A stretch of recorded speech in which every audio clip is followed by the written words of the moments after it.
Selling power with the Rodinga was the Tormi Macasa Boina. Say, a session, chair relating to Oja, President, the Navi Pigasha, the Iwahika, and Taminasi.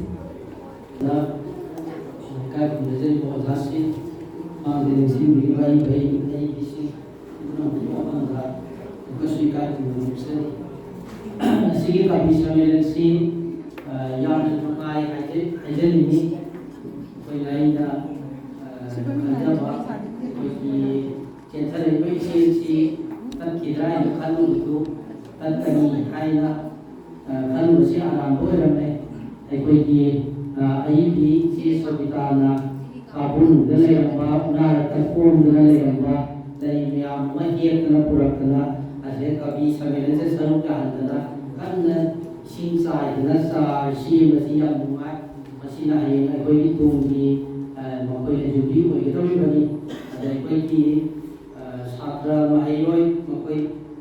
taruk tarin ka saiding pharmacy masana I bo oi ka yam numai je masani I basi yauri I am my delivery saying Malpasi, ID singing, I need to see saying Mali, and Tavis, my saying Mamba, the same Mama, the Padan night way, night of day. And the Atesu, my Tabinati, and Eva Ilanda, Eva Iverson, Equina, what about the Sunny, and the Messiah waiting from the Kainta Marina again. Science come here, arts come here. Engineer come here, doctor come here, simple company student like the Iba Hibsi. At the Bible, Lamsidati, Atopa, the literature, come the blessing, and the arts, the blessing, saying Ibasina, the literature, the blessing, a come bathing, the lady type, the Kanabasi, Masiam Asoba, I could be around Mamani,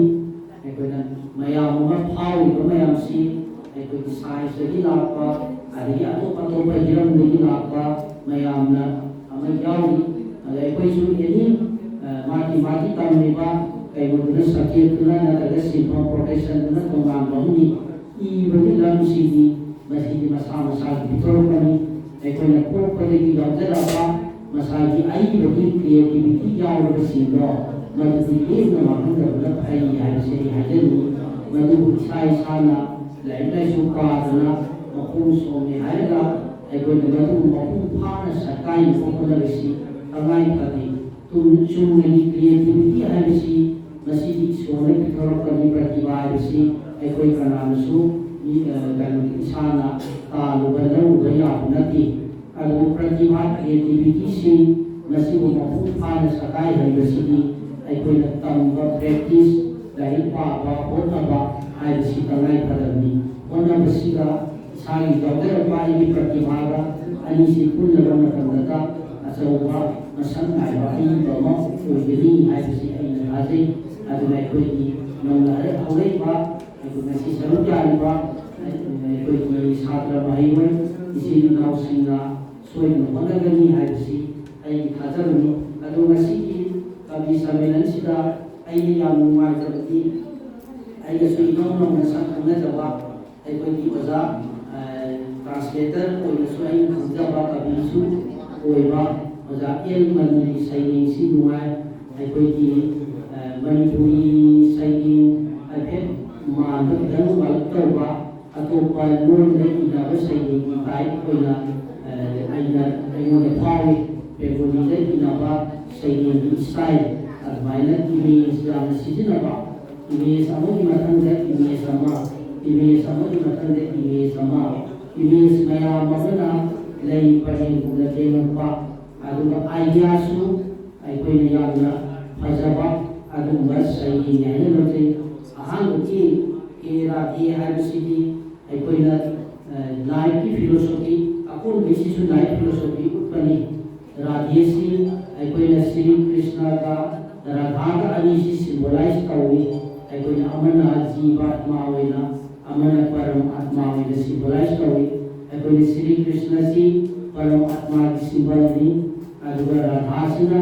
Jiva Atma the symbol ni. Radhagi Kusuma with the si Pagkai Naipa,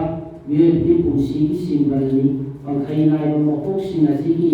माकी कुसुसी Manipuri सिंगी ओइनदी अखोगी नापो मसिंगना ओहेली अदुगा अखोइना Amo बसिना सुसिली अदु मपाल नाइबगी असिना symbolize तौरबसिदी अखोइना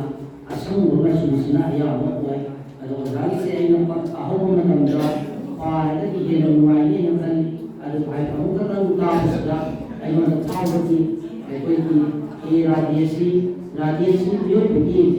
जीवा आत्मा symbolize तौबनी हाइबसिनी अइना लौजबसी अदु अइना अखोइगी मुनरन संलाम लकाइना ओदाना सिजिनबनो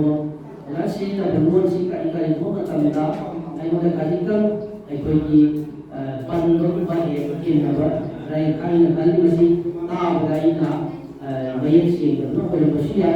पारदा मयक सेंगने हेन खन्ने खली अदु मुनरन कौबा संलाम हाइबसि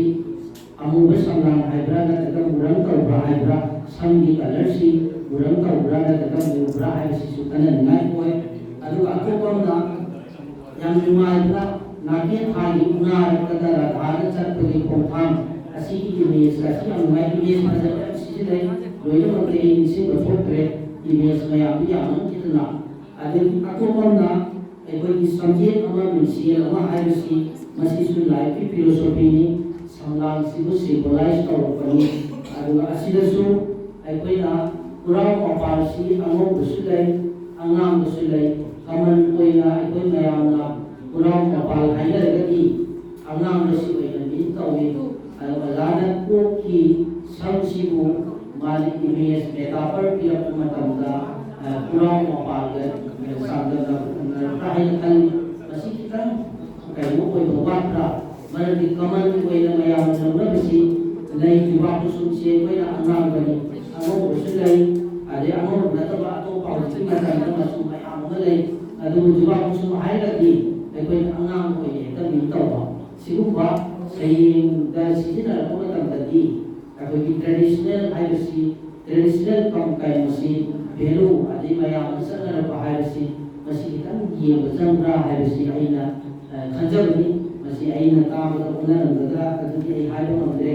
अदु पुराम मपाल अंगो बसिगा को किसम को खोर बसिगा कप्यार बसि कोइना पुराव हाइबो तमदा अंगो पुराम मपाल सिबु कोइना बिता उरक बसि खर खतम होइगनी हाइबना अइना थाजे अदु मसिदसु याम फजे सब्जेक्ट अमा मिसेल अमा हाइबसि अदि अतोपा इमेज मयाम अमा यावकी असिदसु संसि करिगी सिम्बलाइज तौरिबनो हाइबसि अखोइनि येबया संसि अखोइगी कइनो ओइना अखोइगी फिजिकल ऑब्जेक्ट ओइना सिम्बलाइज तौब्रा हाइना कलि संसि कनागी सुनति मालबगी सुनति अदुगी सुनति का हाइबा संसि सिम्बलाइज तौबा अनमसिसु लाइफ फिलोसॉफी उप्रा हाइना आई दुमाइ खलि सैलेंसी पारगत याम नुमाइनी सैलेंसी गाय लाइबा सैलेंसी लाइफ फिलोसॉफी उप्पा जीवात्मा परमात्मा के वखलुद सागतवा अदुगा इमेज याम सिजिनबा तोंगा इमेज मखल मखल मयाम सिजिनबा मदुगी नुमाइबु सैलेंसी ताबदा इनोद नुमाइबु फाउकी नसी कवि सम्मेलन सिदा अतै कवि नसी सिदा सौराना कवि कुठा कंबनी सैलें पारिबसी अखोइना मराथन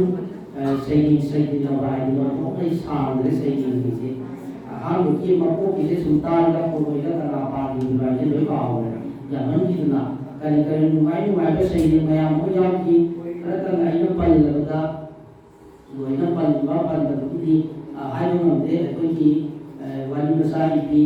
अदे सेक्रेटरी सो भी कोइ की से सोबिता मयाम थिंगी ताकि दे कोंजेल दो हाइबसि नुमाइबा अदुगा फजबा नॉस्टैल्जिक फीलिंग उत्पा अखोइ अदुगा सैनि मखल अमनि लांबन थागी मतम सि जौरकदा लांबन थासी अखोइ की मैते अखोइ की ट्रेडिशन दा याम मरुओइबा लैकिदबा इपा इपुगी आत्मा सिंह लाइनमने द तिनग्रबसिंह असिदा ऐका तमजबकी अदु मोमतमनि अदु हाइ मोमतम सि अखोइ चटबि थाजनबि मतुमिना अखोइ आत्मा सिना सिग्रो मतुंगा lam khunu on bagi adu bai koi ki folk culture ki oiba idea सिदा पुसलागबुदी याम नुंगाई अदुगा अमुसु असिगुबा तेंथाबा लेमेन ओइबा अदुगा सैयिंसिदा अजितन अखोई टीमसिदा मतें अमा यावरपसि अखोई हौजिकी मतमददी लम खुनुकी उबो फंगसबा मदुकी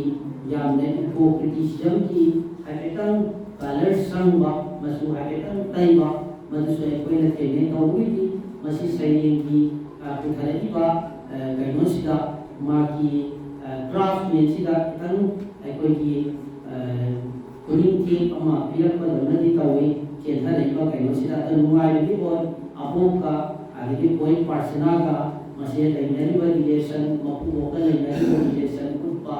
यामन नॉस्टैल्जिक फीलिंग ओइबा अदुबा सैयिंगी या बुसिबा सैयिंगी हाइना थमजगे अदुगा अखोई अदा केंसा चतरे जागी सैयिंग असिदि आइडियल ओइबा नुपी की मसक उपनी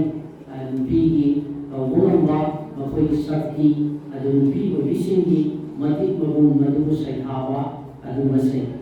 सैयिंगी अदु अखोई जीवांग दगी नेंगिरपा कवि सिंह अयाम नसत्रे अखोई कवि मोयांग थेमलया अदि कबरोम अनिता के सुशीला हाइबा कवि सिंह असि सैयिंगसु अखोइना कबरोम तोमितोन असि सैयिंगसि नतना अतै सैयिंगसिंग असि अखोइना रोमांटिक विजन द जुमफम ओइबा सैयिंगना मफुं ओइ अदु कबरोम तोमितोन हाइबसि अइ हानसु थेंगरे मासि लाई फुंगबरा हाइदना इखालि ममांगेदा कवि सम्मेलन जिरिबाम सतदसु अइ थेंगरे अदुगा सैयिंग अतिबा अहुमसि याम सिम्बोलिकल ओइबा अदु याम फोर्सफुल ओइबा अदुमा सैयिंग ngakani सैयिंग सिंसि नुंगा अखोई मतमगा खुसमना चटपा अदुमा सैयिंग अदुगा हाइबा अतोपा अहुम असिना अखोई कल्पना की जगह अमदा कल्पना की मसु रोकना अदुमाइ इरपा सैयिंग सिंगी अदगी अतोपमना की बाबा तुंबी असिना ओजागी सैयिंग असिदगी मथंग मपोता हाइबसिदा अखोई आइडेंटिटी क्राइसिस की वफम ममा असिदा मयेक सेंग सागलई अखोई मपान मणिपुर लेइबा मैतै सिंगना मणिपुर बुइलेबा इमालंदम ओइना लजबा अदुगा अखोई मणिपुर असिदबु लाइनिंग ओइदना लेजबा अखोई पुइबा खोइना नाउरी नाफम तारिबा लंदम असिबुना अखोई जोक्सबि ओइना लौबगी आइडेंटिटी क्राइसिस की वफम अमुसिदई अदुबाइना अखोई मपान मणिपुर की कवि अखोई खैरुद्दीन चौधरी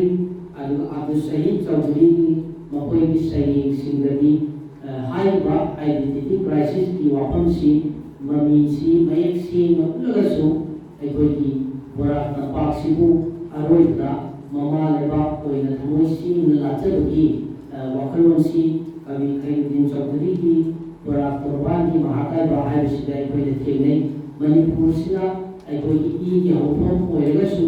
सही तरे खुदा अखोई मयाम अमा सेलतना लंदमसिदा अखोई सैलामो ओइरगसु हौजिकि लंदमसि अखोई की इमा लेबाकनि अखोई असेंबा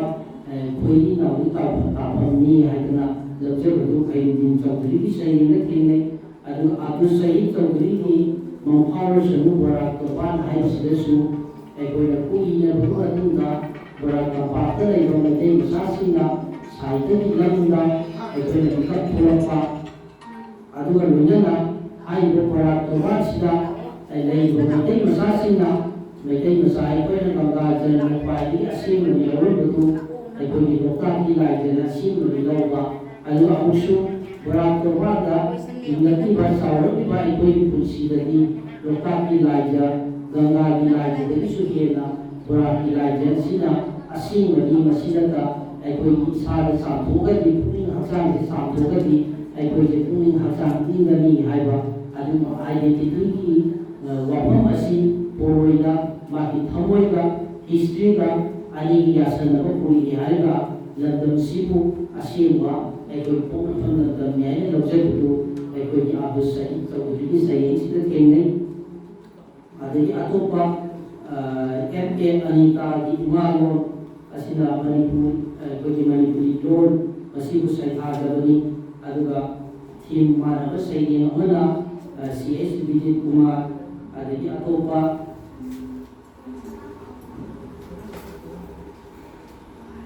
oza ekoi kabi sangamayu mohon ani ki double ruti haiba ani si angau pi punsi utpa angau pi bumi sigarwena na utpa ada angau pi live kana su thau sabidraba adu upani adugo sangamayu mohon ki saiyeng sidana mamana masa punsi bagi matri premi adu maya phajaba masa amga kulli angau pi su thamoi pala masa punsi bagi thamoi pali haidu saiyeng sida phongdokani aduga ai pazam mohon ki saiyeng singare masidi live ku saithabani gari gumna yepi punsi ji khamu takat ki enba yamna ti enba para khomsau natatana saitharamba ekoi ki mairan te sangdamnaba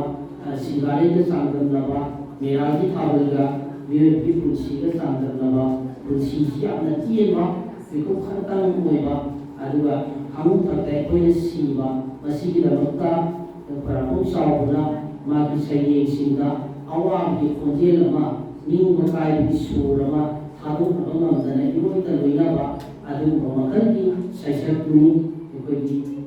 oja sangmayu mohon ki singari haiba saiyeng asi adu dai pari haibasidana manipuri saita bu saikabuni adu ekoi ki Ranjit Jengkom Montera Polisi Demirakpa Ozasi Sayyid Lai Fokla Gabira Karna Hoda Dema Siem Sadan Layaba Adu Bobara Tapaki Kabini Kui Kuitana Kui Lai Manipuri Saita da Kudor Kaudadaba Adu Makabi Amakami Ozasi Sakin Siem Da Hai Sisu Sayyid Sisu Pazai Oziki Modernity Ki Masak Kurpa Modernity Ki Mahau Siema Adu Masayyid Aduga sayyid kasida CDBN sini CDBN ni mapal nai de sida ai bor akap ni ka haiba adu sayyid ni ayya manaru banati sayyid ni bes mati mati tu asida mana bai ko ni tinai adu sayyid ni sian da hai sidi asike modern life ki punsi se ni je moba ni le sa ni sakam si aki bo ba ni je ba mutbai ba punsi ni ai ko ki traditional value identity pusai sai lo je ma ku poiba masile sa ya iba sakam ma da kurba sa si ma ma lo duro ba adumba ai ko ni modernism ki mahau adu pi bani adu ato komna kangor ki en hanasu sayyeng lai pungri kraba adu bai ko ni bara kapaki modern kabi amani ai lai sai thadage adu ojagi sayyeng si kan numai jadwamna ai ko ki protest am yawa adu loinana aikoina bombas aina hai ba hena aikoina hai ba bombas oiba adu loinana saining haibasi aikoina nau na tropona tamda kangde ko bisa ke madubi adiki aikoiki Ranjit W na singba abi sina sina tropona tamda makoi saining de iba anak ba iba turut saba ibes kaya iroti ibes kaya nak bacain ba apa pun balai taba Madu masyarakat kritik singa makoi sayyid si yo ngawra uthoropa umbani haiba adu ni wakal mon aibe ma ba sayyid haibsi di sumna di protest au nadi masidi kala makhalam khakni kala ni kala oi haiba ka aikoina directive oina haibsi aikoi ki sayyid kala dadi yang kanna afaba awang thaki kala ni haida ayam de lomnadi kala haibsi ekoina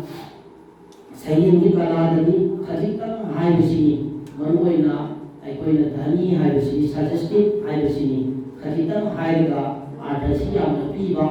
maya ama haiga adadi amu pidaba adu kanna haiga su sayyid oide adu haisi khajitang na haibsi yam kanna haiba budi kanna sayyid budi susai sayyidada wahai amatam na kongda aibetam sat komatamda sonthangna haibse masi ikai besi anak bani ada ni onjal laga chailaga ni chele selai ada aibetam haibse masi ikai besi hindu bayati ada chele saga di ikai bele ada ekoi kala di khajitang haibse ni yam phajari besi lei siliana ai quelle che va su canale su lei ne sinati aduga sigong lei modo lei ne siba sa omo lei ne kara su sinati nu mai da YouTube to mali ma du sei sapi piamna modo lei kuni sa mon sila to lei ma du Facebook da bhai ko satna da bhai siam lei aduna ai quelle site da gi su da gi sini chatra ma sa ma ka ai quelle samlam da ka nu koi ku da koi simba manam dia nok lei ba adunya ai quelle saying da di ki mo di saying ku ki si adu emele ka ba ngam di hai na ai quelle si di hai ba si di मसीमती याम वकल से maturity ओइ दो माले मसीदी सी अफाबा side ओइ दो मानदे अदुगा अतै अखोई की ओजा कभी मपान मनी को दी कोई दोना संगाय बा कभी साजा बन तहेरा अली की मार्क्स साइड सिसु अखोई न प्रो सिगम ता ई बसैनी कोई की फीलिंग से करिता वाट पदन तौरी ओजा की हाने नहीं बा कुई के मसक्कली खरत तो गाली ओजाई कुई सिदी ओतोना मेन रबा मेराली थावल नि आईनी ai कोई की मपान मणिपुरा मरुवेना मणिपुरी मैते का भी सिंदगी ai कोई की मणिपुरी मुस्लिम हाइबे सिंह नाव सिंह हाइबे तारे ai कोई ना ओजा खेली चौधरी अब्दुल शहीद चौधरी कोई सही सिंह असी लोन से अति मति पजे अभी मतु तारपदा ai कोई की कभी साजब का हेरा अली अदगी आई की मरु अब्दुल हमीद कोई लोन से आप बजे लोन की वोकेबलरी से आप लईबा अदगी लोन से कोई भी वजह का हेरा अली की अदों का बिनिकेल ओइगे लोन से इसे की बजे आप पक्षबा अदना करी को मतमदा सही या को मतमदसी सही मालकदना सही मालकसु अदम याव को बदती अलुंगसी की मार्क्स आइसना ओनबा अखोई कोई फीलिंग खरा वाटपा रोज की दम दे इरपा अलुगा मसैनी अमकंगी अलुगा इति मरु कभी नफान द कुमार असिमा की सैनी सिसु नुगाई सैनी अखोई की युम द लोइबा फ्री अमकी लाइफ की स्केच तौबा नेरेटिव स्टाइल दे इबा अलुगा सैनी अमनी अखोई दा फ्री सिदसु अमु अखोई इना कुंबा लाइबा आदि की पुंसी के कंट्रास्ट होइबा अयु कुंदा में खेलबा मसक अदु सही से कपुक्यु अदु सही की क्राफ्ट सिदा अदु सथर को तंदा पुरी मसासिना ताव पुरी मसासिना नेरेटिव कोइना मसाई वाली से असु निरपदकी लोयको तंदगी कोई पासना कभी मसा से फन चंगोरे आएगा थर्ड पर्सन कोइना वाली से निकलई असाइयो फर्स्ट पर्सन तो कदाई लोगों का लजकी सिंगवान तू आइन खाए गबी मधु क्राफ्टमैनशिप तो कैसे काय दबरकानी न दगती फर्स्ट पर्सन ले सुन ताबोरी मसाई वाली नियम दकी कोई पर्सन न चुंबो न चंगना लाव कोई बोलमा क्राफ्टमैनशिप सिदाई कोई न को फंगी अदु सही थीम दी अजब थीम ने हाइनी तो न कारबा कोई मिशन ले गबा अदु पुंसी को मसक उठपा तो न तार सिंसिदता हेना नोंगबर बिदिना मिराय बिबा नोंगबर बाव मिचम लेतबा अमा बहुइना अंसु तोर बहुइना मुची बिबा हापी लब बना बया मुसीबा अदु मलाय बका ताथी बिबा आवा बसिगी अदु मुसी मसक अदु कोई कवि असिगी सैनिंदा सैखार कनी अदु ओजा कोई हानदिसु कोई वारी इबा अदि ड्रामा इबा सैनिंग इबा एकोइसु ओजाविना लेबिबा ओजाना काम अतो कुसार बनयोइबा सैनिंग सिते तत्ना यामना नुगाइबा या फोर्सफुल ओइबा अदुबा सैनिंग अमनि हौजि अनौबा सैनिंग की थीम ओइना एकोइनि इकोपलिज्म की सैनिंग की थीम सि यामना लफंदरी एकोइनि हौजि की मतमदसु साइंस द खंगी अते द खंगी नेचर मदर आर्ट से मसी कमाई कंदगी कंदगी हाइबसे मसी दमतनी अखोइना वानरिबसी असोमदसु अखोइनि साइका कारसिंगा कभी सिंगा तुमिना मि उसिदना लेते मतम की अहोब पुथांग तुमिना अखोइना इकोलॉजी की मतंग सिदसु चंकना संसिदरपा अदुबा मतमनी असिदा अखोई थाइना लेदगी मैतैगी अखोई सैनिकी पोंचतगी बिजन इनाउदगी हौरे मुतेंगुदगी हौरे अदि मतुंगा मतम कुइना अमु हाइबा सिंगा सैनिक हिरमसी इनादव तुंगा हौजी अनौबा मिरोल असिदा कन्नै खतरपा अदुबा इकोपटिजम की मरमदे इबा सैनिक सिंसी अखोई थेंगनै ओजा अपोगी पूजारबा मियोइबा हाइसिदा 19th century हौदना अखोई आर्टिफिशियल हार हापकपा हु कया सिजिनरकना अखोई हिदाक कया तिल्हा हिदाक चिंगो मयाम सिजिनरकपा मसिना मियोइबहु मसाना मसाबु पूजाबा पाखक ओइबा याम फजरबा सैनिकी कोंगो अमनि हाजनी अदुगा अखोई कवि वाली साइबी बरा कंपाकी दोक्टर मयाम खंगरबी अदुगा थोसोम अंजना आई नंग आईगी इकोनसी हाइबसिदी अखोइना लाइफ फिलोसफी उठपनी अखोई जीवा आत्मा परम आत्मा अनी की मसक उठपनी इकोन असिना मियोबिगी बॉडी अखोई हक्सांग सिवै उठपया लौबया अदु नंग आई असिना जीवा आत्मा अमसुंग परम आत्मा ओइना लौबया असुंग सैनिक की मसक सी अखोइना रविंद्रनाथ टैगोर की सैनिकदा याम मरम कायना थेंगनै अदु माकी टैगोर की अखोई किताबदनी असुंग जीवात्मा परमात्मा अनी की लेनरिबा रिलेशन असी तोंगान तोंगान मौंगदा उठपनी तोंगान तोंगान बा अखोई रसदा अखोई उलपनी अदु हाइबा कवि थोसोम अंजना की सैनिक सिदसु यामन चुना जीवात्मा परमात्मा अनी की पुंसी की मसक उठली अखोई एलांगो देकांतनदी अखोई पुंसी से अखोई लताम संगमदा मेहाक लेनरब ओइना आईगा आई सारी आत्मा सिदा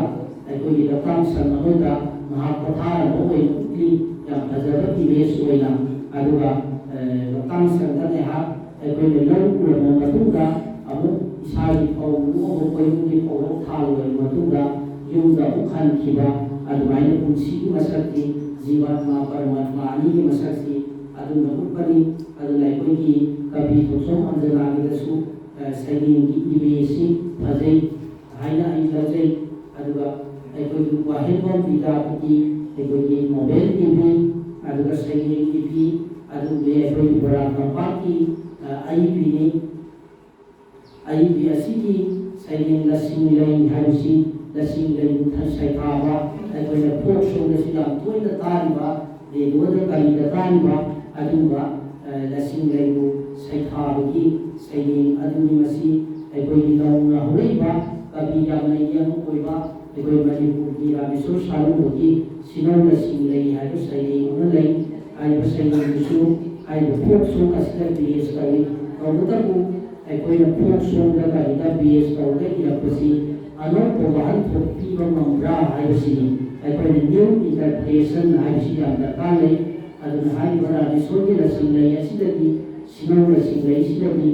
अखोई लसिंग लेन सिना इमागी कईना नाहरो उलपा लसिंग लेना अखोई लसिंग हिबा मणिपुर मादर मणिपुर की नाहरो सेमपा तोखाई तोखाई काख्रबा Naga Kuki Meitei Meitei powder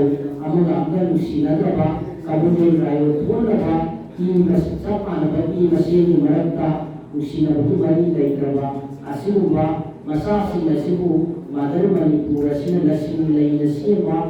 नाहोंग असिदा पुन्ना अतोइना integrity unity पुरपगी नाहोंग असिदा पुरपगी याम फजबा इमेज अमा सागली अदुगा अखोई कवि अय्यप्पम सूर्यमुखी मपुगी चावबा मालेंदनी लेपिबा हाइबसिदसु लाइफ फिलोसफी तोंगान तोंगानबा इमेज मयाम अमा उठली अखोई मरुभूमि की लेंगोई मरी हाइना सुनागनी हाइना खाली मरुभूमि की उफुन मरी हाइबुदी अदुगी इपाकी कोंगोल लिंगा मरी कायना तौबा तोंगान तोंगान याम फजबा लाइफ की स्केच तौबा अदु ऑप्टिमिज्म पुंसीदा आशा मांगदबा अदु मखुंजेल अमका कवि असिगी सैनिक ताब फंगी सैनिक सांगी अदु इमेज सिंग असि याम थोपा मेंबा अखोई अदुगुम्बा रोमांटिक लॉन्गिंग ओइबा रोमांटिक की सूर यावबा इमेजसिंगनी अखोई कवि असिना सिजिनारिबसी अतोप कविसिंग मयाम अमसु लैरी अखोई ngamu baba masa नावरेन दिलमनी अयि थाबम दिया इमुदम निर्वीना सिंगोगी सैनिक सिंसु ताबदन मायु सैनिक सिंनी अखोइना ngamu baba masa आलसु कवि असिकी सैनिक लाइन पोखरे सैनिक मंगजौना कवि असिकी सैनिक मयाम असिन सकंदरबनी अदु याम नुवाइबदी कवि असिकी नसी पाइबा सैनिक असिददी इसागी ना कल्चर आइडेंटिटी मसीगी वाफम असि मणिपुरी जाति की लेमाय असिदगी पुखले हरगा पृथ्वीगी ओइबा सियासुनी नचिंबा तोंगान तोंगान जाति कयागी इथनिक क्राइसिस आइडेंटिटी क्राइसिस अदु लोइनना नुसीबा हाइबसिबु ममल वांग थागतबा नुसीबतदा उना नुसी अमत होइबगी वाखल उक्ली अदु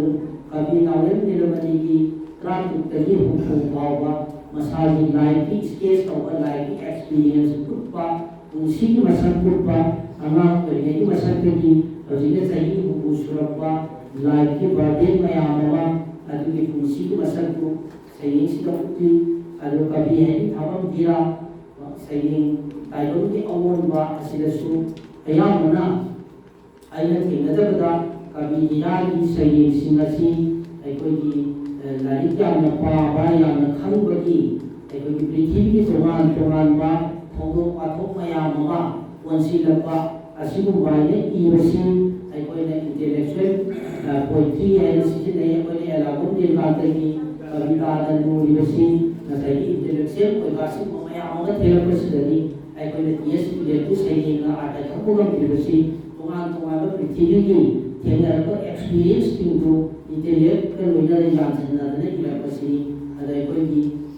कवि हेली थाबम दिरागिदसु असिगुम सैनिंगसी थेंगै अदु लोइना कइनोगी असिबा सैनिंगसिदगी हिंदूगी अखोइगी कइनोसिदा चतनबिगा मैतेंगी चतनबिगा अनिगी यामसनरको मसकमा थेंगै अदखोइगी असिबा मेनकी लेजेंडी करिगी अदु कल्चरल टेक्स्ट फोक कल्चरल टेक्स्ट से लरोको मतमददी अखोइनी एक्सेप्शन गम खक्सानी नत्रगदी आइडिया कॉन्सेप्ट असि ओना दैनना चटखिगनी सोइदना अखोइना मणिपुर की मसक नायब कवि कयादसु मसीगी अवाटपा असोइबसे अखोइना थेंगदबदती मसक नायब कवि कयादसु ओना दैना सिजिनबगी यामना कइनो तौबलै अदुना फोक लोरगी मचाकसिंगे सिजिनरको मतमददी मुन्नै स्टडी तौगा सिजिनबा अदु मसाइगी असिबा सैनिंगसिदा खमनुकी कोइना वोंबी हाइबसी अखोइना माकी मपारी ममो हाइना हाइबसी खमनुकी कोइना वोंबी मपारी ममो होइना कोइब्रा खमनुकी कोइना वोंबिसिना ममा ओइले हाइगा माकी फिजिदा मपारी ममो होइना असिबा थवाइ मयामसिबु पुरिब्रा हाइबी क्वेश्चन असिदा चै तबलै अदु तसिबगिति खमनुकी कोइना वोंबिसि खमनुकी कोइना वोंबी आदिजे कोइना अंगांगी कइनोइना लाइरेबी ओइना लौबा इथाइ कुंदाइबी पांथोइबी कइनो मतमदा सायोन अमदनी हाइना लौइ अदु खमनुकी कोइना वोंबी मपारी ममो हाइबी सानदब्रा हाइना खल्ली माकी मपारी ममो पोपा लाइरेबी नति माना मियोबी आत्मा सिबु सिरो मतमदा माइ फिजी पाइदना लबी लमसिंदना अखोइगी असि लंदम पांगना लेयु थोगाइगी मफम ताना पुरुबा अखोइगी लागोन सिंग सामदना चटपा अखोइ मखोइ मोन सिंग सामदना चटपा मदुगी वारी मयाम लैनि मसि अदुना फोकलोगी मसाकसिंसिबी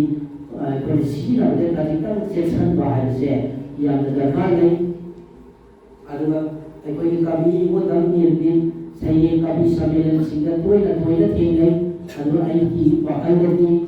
ओजा निर्बिना सैये लाइक अमोखंबी अदु नुवाइ खाली कवि सम्मेलन जाखै चलगी सैये जाखै सोइना सुगनी लाइक अमदि सोइना फोंबो यागनी कवि सम्मेलन फना यामे आइगा थेंगैबसि लाइक अमो पुथोपिरगति मदु मणिपुरी साहित्यगी लेकोलदा लेसन मोइना हाचन रोजे सुथकनी अदु इगिबा सैयेगु अयेबदा साइ नमो मखाद थमगा दिमाग की खल्ली जेती जेबु कोइना उपोपगी बहुता सैये गाली कोइना पुथोपिरगनि नुमाइगनि असिदा वासी हाइबसि यामना आइना आरके सुरेंद्रजी की अखोइगी Saibata Yupun, Adulishini, Saibata Yupunda, Masanta Yupasina, Lumichupa Lankat Nabadu, Say to Park and the Lankat Nabadu, I missing the Rande, Aduga Atopa, Sanomayu, Wotondi, Madame Lady Hava, Adiki, Egokumus, Gemsa Kumusam, Anoka Pikayamas, Nasi Kengari, Ada Gemsali saying optimism, Pusisi, Equina Mamlan, Puratia, Kai Gasu, Equina Kayum, the Dinko Oiba, already Pusisi, Equina Mang Parini,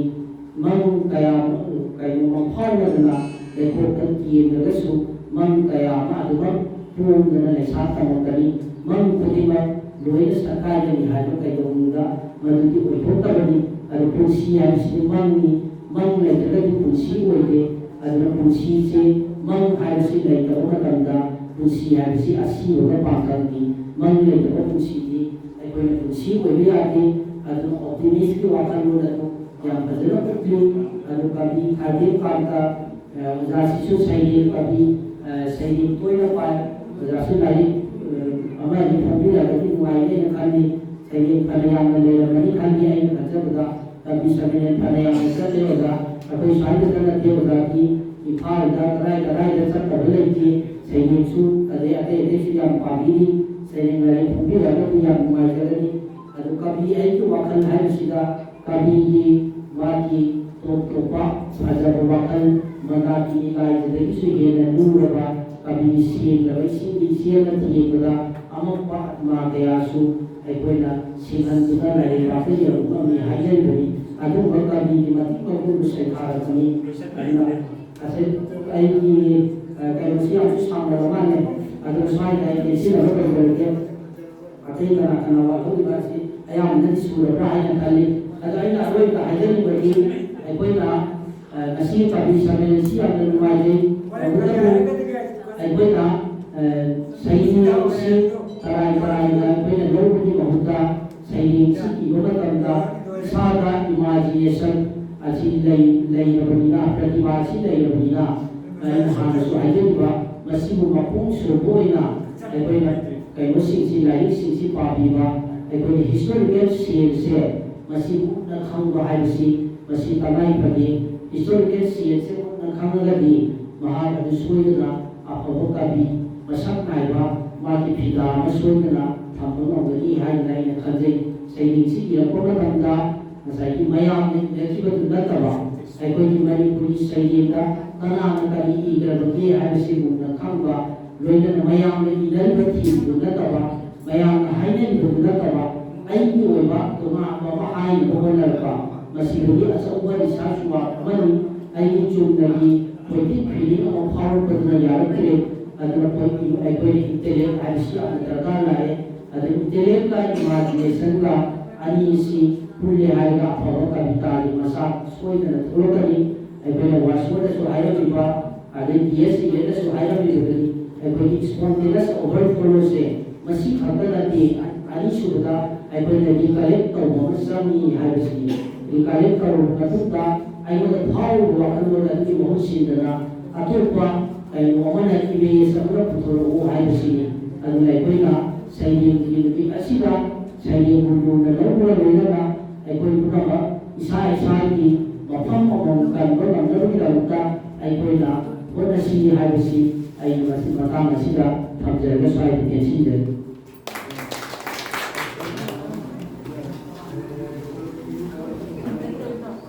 Ada cerita jauh, thorong kilo sendiri malah kita terna. Nasai sering labada sering laku pikiba Saliman Begum magi di sini hai ba sering ada pira duna daki buku labada di oja retire oja sagapon minggu bazaar oja sagapon pira sina subaca maka kudul tamjani hai छात्र बता सके सही life सही स्थिति भी कर दो